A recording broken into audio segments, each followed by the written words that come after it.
विषय तो हम सभी पढ़ते हैं, लेकिन जो गणित विषय होता है वो हमें कुछ कठिन लगता है। उसी विषय को समझने की अवधारणा के बारे में आज हम बात करेंगे कि गणित विषय को किस तरह से समझा जाए कि वह हमें सरल लगे। गणित को समझने के लिए बुनियादी अवधारणाओं को समझना, नियमित अभ्यास करना और समस्याओं को हल करने के लिए विभिन्न तरीकों का उपयोग करना अत्यंत महत्वपूर्ण है। हम बात करते हैं दोस्तों, बुनियादी बातों को किस तरह समझें। गणित में जोड़, घटाव, गुणा, भाग जैसी बुनियादी संक्रियाएं महत्वपूर्ण हैं। इन अवधारणाओं को अच्छी तरह से समझें और फिर धीरे धीरे जटिल विषयों पर आगे बढ़ें। दूसरी बात करते हैं दोस्तों कि नियमित अभ्यास। गणित एक ऐसा विषय है जिसमें नियमित अभ्यास बहुत ही ज़रूरी है।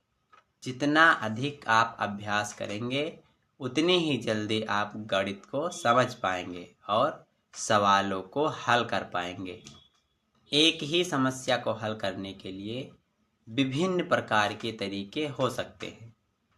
विभिन्न तरीकों का उपयोग करके आप यह समझ सकते हैं कि कौन सा तरीका सबसे अच्छा है। आप विभिन्न दृष्टिकोणों से समस्याओं को हल करना सीख सकते हैं।